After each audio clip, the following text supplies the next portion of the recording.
Hey guys, Anthony 4B4 Diesel. This is going to be a ripper video. We're going to do a new thing. I've started a new thing. I'm starting it right now. And it's going to be really informative. And if you've got any questions, these are the sort of videos you're going to want to watch. I don't know what to call it.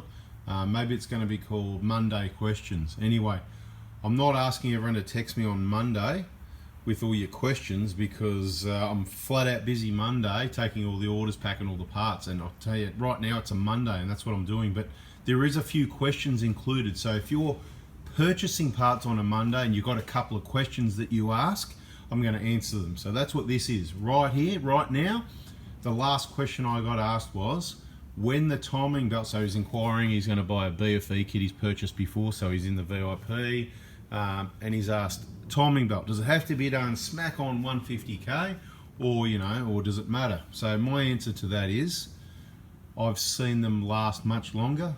I've seen, for example, 180k, no problem. I've never seen, out of all the timing belts I've ever seen, on these vehicles, on these engines, genuine Toyota belts, which is why that's what we use and recommend.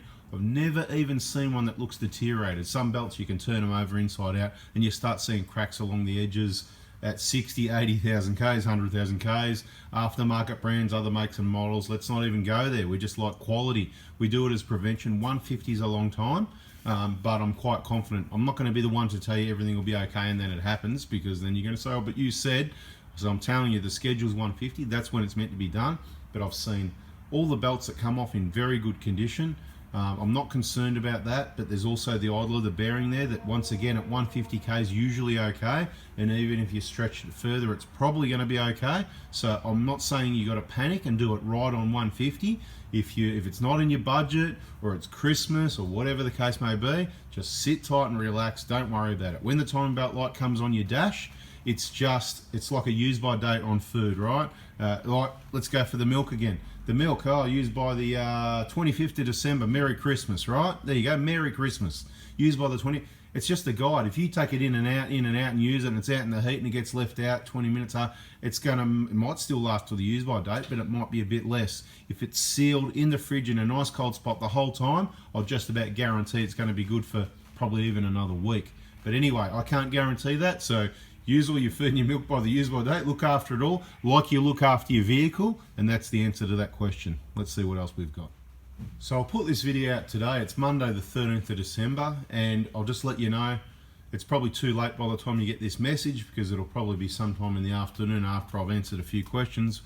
But today's kind of like the last massive day where I'm reliable on parts, because it's getting close to Christmas and we need to sort out all this Christmas things for people, you know.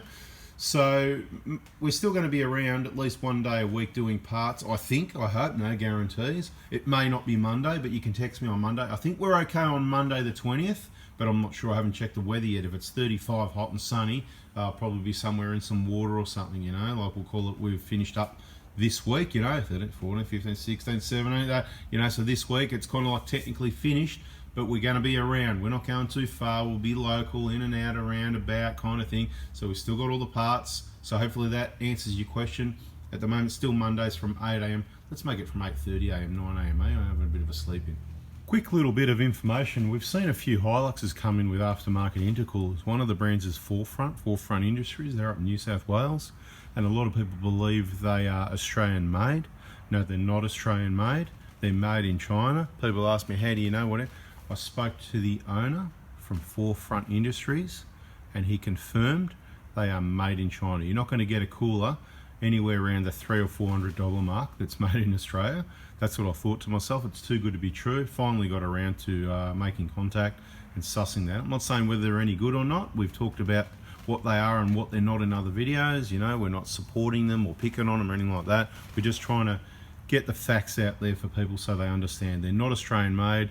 I don't know that they give a big improvement. I did say, look, you know, if you like, you can send us one for a review, and we'll see to the pants test it, because on a dyno you just don't get the airflow, so you're not going to really be able to tell if it makes any difference, really. So the best way would be, we've driven this vehicle for the last 7 years in all sorts of different conditions. So if we were to take this intercooler off and put a aftermarket one on there, especially during summer, we're going to be able to tell if there's a difference. Well, we might not be able to tell, but if we can't tell, then there'd be no point to it, would there? Anyway, that's what I think. Just thought I'd give you that little bit of feedback. And also, they're only for the Hilux. They don't even have them for the 120, so don't get excited. It's slightly different, and they're not sure if it would be worth, you know, because all the molds and that cost money. I would have thought if it's worth it on a Hilux, it's worth it on a 120. But then again, made in China quality, maybe not. We did have some issues, but you need to check out those videos. Hey guys, I got so busy during the day. You know, I want to do this Q&A thing and answer a heap of questions, really short and sweet, but it didn't happen. So I'm just going to finish off this one saying, this is our 2013 Hilux. If you've been following it, there's a playlist, our 2013 Hilux. You know, rattles here and there, you know, I think it's the way Hiluxes are, but I've got to say, a lot of them are and a lot of them aren't as well. We did one the other day and it's just so quiet. I was really impressed with it. You'll probably see that video, or you either have it or it'll come out. This one's going to come out, so eventually you'll see that one. But what we're about, so we've had the original injectors that I thought were a bit noisy. We put a new set and we went, okay, it's obviously not the injectors if it's still noisy. We've swapped Gnostic just about every component. And we've got 170 odd thousand set of injectors. They're probably 180k now because they've been in there a couple thousand k's.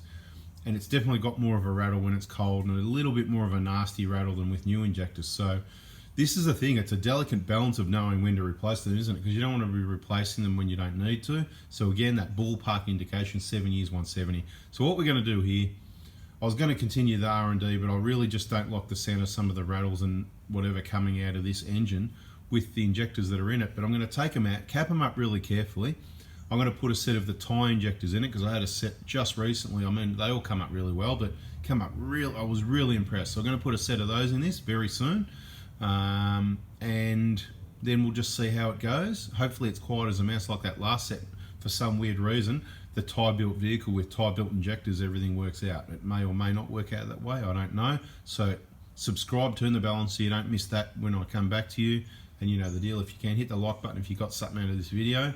It's not exactly what I had planned, but there's some info for you. Thanks for watching, guys. See ya.